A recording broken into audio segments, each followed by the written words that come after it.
Bueno, muy bien, queridos amigos, aquí estamos nuevamente para retomar las charlas que iniciamos la semana pasada, referente a un hombre singular, excepcional, que fue gran artífice por sus conceptos liberales, de las ideas libertarias, no solamente en Venezuela, sino en América, que tiene varias aristas al mismo tiempo por su temperamento inicial de ser un, digamos, aliado en ese conservadurismo muy ligado a las élites de la época y con las cuales se fue transformando para poder formar una buena masa crítica de sus ideas liberales, tal como lo veíamos anteriormente. Y hablábamos de que en el mismo año de 1817 hubo un nuevo texto del venezolano que hace eco del problema, pues publica la homilía del cardenal Charamonti, a la sazón pues Pío VII, el obispo de Imola, que aunque el título no expresa la autoría como tal de Rocio, después del prólogo del traductor francés se introduce una traducción de español, al castellano, que esa sí es obra suya, y en el cual sitúa no solo un texto, sino una carta exhortatoria del pontífice más reciente tal vez, que contiene afirmaciones que a Rocio le interesan contrastar con la primera aparecida en el año de 1797. Es así como en la Gaceta de Puerto Rico del 17 de mayo aparece una carta de Pío VII en favor del actual rey de España, que también lo veíamos como una manera de espaldarazo entre ese contubernio que existía entre la monarquía y, y las élites, no solamente en Europa, sino obviamente como un resultado también directo en las comarcas y en el territorio americano. Y es que en realidad en el segundo texto presentado por Rocio, en la encíclica Etsi Longissimo Terrarum, que el Papa Pío VII publica el 30 de enero de 1816, en la cual exhorta a los clérigos americanos de las posesiones españolas a controlar la rebelión con la monarquía, contra la monarquía mejor,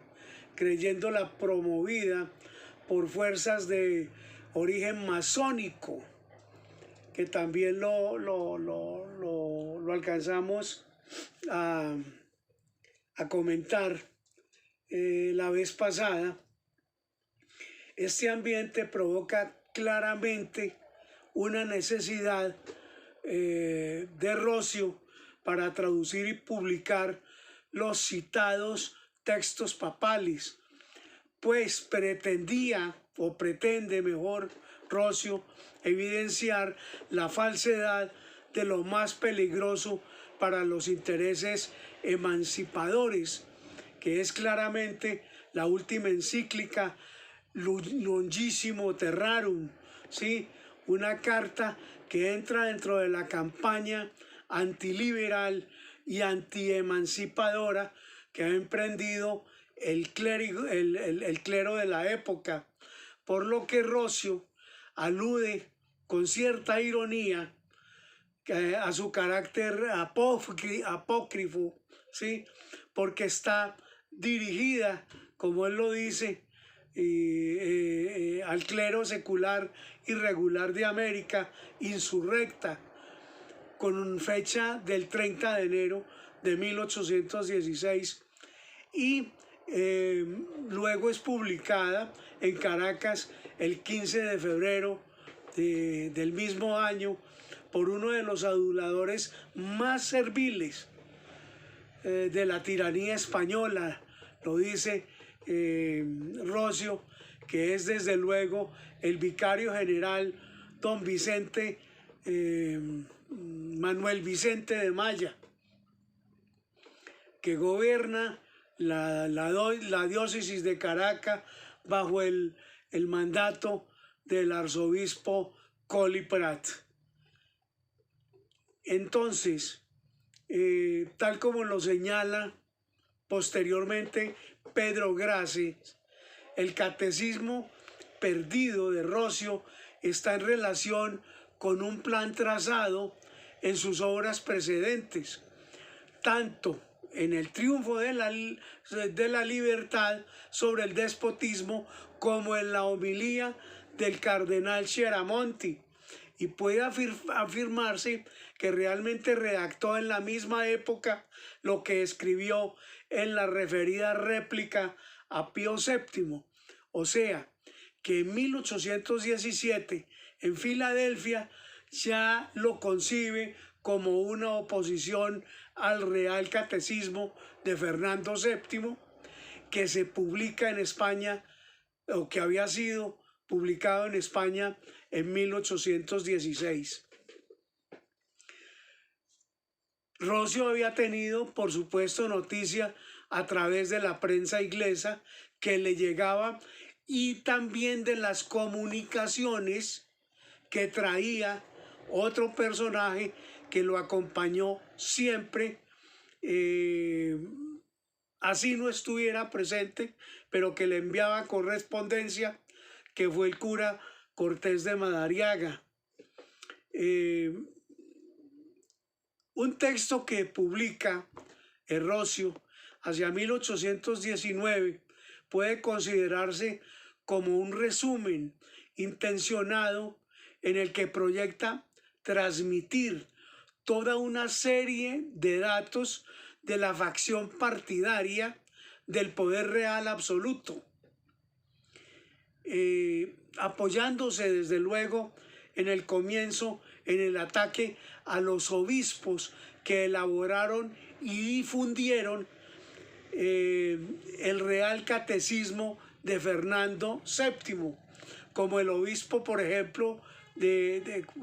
Badajoz, Mateo Delgado de Moreno, y otros varios, sin olvidar un velado pero expresivo, diría yo, y razonado ataque a Manuel Vicente de Maya, y una amplia serie de referencias a publicaciones partidarias del despotismo del monarca. De hecho, pues son innumerables los impresos que salían de la corte y demás prensas filiales contra la libertad nacional en ese momento. Parecía que las cartas del padre Cádiz, que veíamos también en días pasados, deberían cerrar la feria de estos escritos, ironiza Roscio, además con toda razón. En un clérigo que era tan venenoso y tan directo en las diatribas y los postulados que tenía contra la libertad, no solamente de opinión en esa época, sino la libertad de culto que siempre ha debido existir a través de la historia. Pero en correspondencia, por ejemplo, a los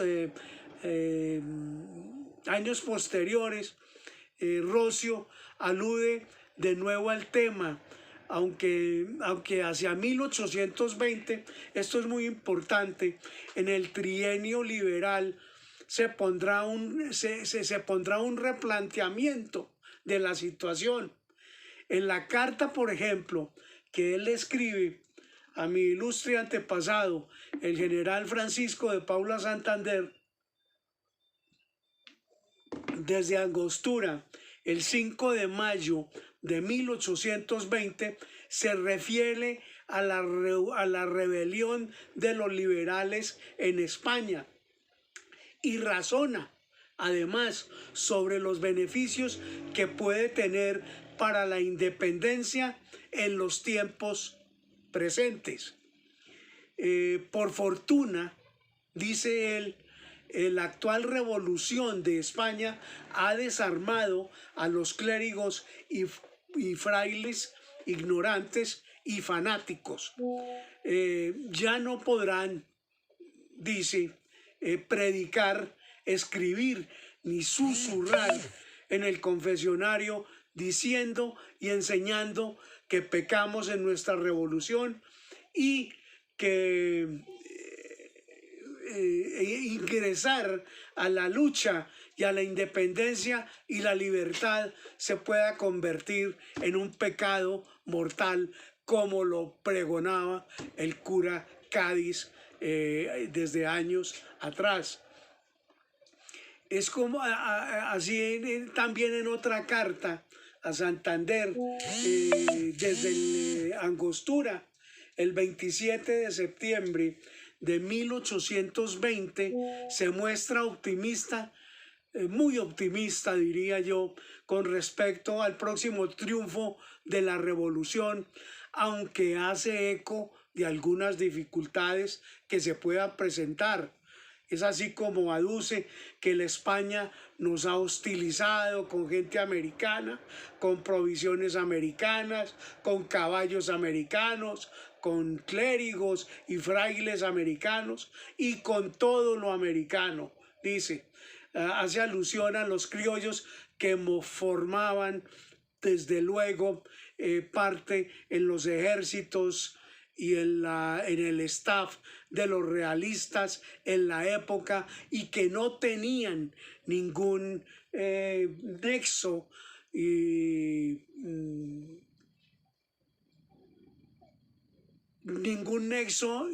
o ninguna intervención en los asuntos de la Revolución Americana, bien sea por acción o por omisión. Entre las cartas también que escribe, hay una sobre todo a algunas noticias de tipo militar y político. Se destaca, yo destacaría una tal vez del 2 o 3 de agosto y otra de septiembre, hacia el mismo año de 1820, en donde le echa vainas, como decimos coloquialmente, al abate de Prat. Y en la segunda carta, en la de septiembre, vuelve a insistir, esta vez comparando el éxito de la publicación con su catecismo, que todavía está inédito. Entonces dice que muchos escritores han tenido la impresión o reimpresión en Caracas de las cartas que se dicen escritas por un indio al abate de Prat. Una pantomima pues que montan ahí. Y el catecismo cristiano político contra el Real Catecismo de Fernando VII, anunciado en la Gaceta del mismo año. Esta carta se la había dirigido a Bolívar y dice que ni uno que ofrezca siquiera una manilla de papel para su impresión, que no encuentra nada pues para poderse manifestar por escrito de las ideas que en ese momento rondan en su cabeza privilegiada. Entonces la queja de Rocio tiene algún sentido, desde luego, en sí misma, y sobre todo porque porque nos ha dice, impedido conocer esa curiosa obra en un momento en que la propaganda sobre la emancipación de los países levantaba pasiones en uno o en otro lado del mar. Estos son los casos, por ejemplo, que acabamos de ver del abate de Prat, ¿sí? Y también del español Juan Antonio Llorente. Tanto uno como otro exhortan a los americanos a independizarse de Roma, creando iglesias nacionales basadas en constituciones religiosas establecidas por los gobiernos civiles. O sea, un reto directo a esa monarquía de la época, a esa iglesia de la época, y un reto directo también, por supuesto, al Papa Pío VII con sus encíclicas y con sus homilías. Entonces, por ejemplo, Llorente publica los discursos sobre una constitución religiosa considerada como parte de la civil nacional. Entonces, ¿qué quiero decir con esto? ¿O qué quiero indicar con esta conclusión que podemos dar a esta primera parte? Que Roscio y la libertad y el despotismo son una sola idea que se presenta en un momento en tiempo para dilucidar qué es lo que verdaderamente él acaba de escribir y acaba de esbozar en sus cartas, no solamente a Bolívar, sino a Santander y a otros próceres de la independencia que conocieron sus textos para que bajaran esa información. Es decir, en otras palabras, que hubiese una triangulación de las ideas libertarias que él venía a exponer y que luego tendría ocasión para tratar de llevarlas a la Constitución de Cúcuta del año 21, de agosto 26 del año 21. Pero ese será tema de una conversación que tendremos luego. En la otra parte vamos a hacer un análisis de la libertad versus el despotismo, o sea, sobre ese ideario político de Juan Germán Roscio. Vamos a ver, vamos a adentrarnos un poco más hacia esa caverna del pensamiento, a ver, y ese contraste que tenía sobre todo Roscio de su primera época, casi hasta el año 2003, 2004, cuando él empieza a cambiar el concepto y empieza una vez sus lecturas y empieza a recibir parte de la ilustración, que luego concuerda con lo que hace el abate Prat hacia 1818, 19 y 20.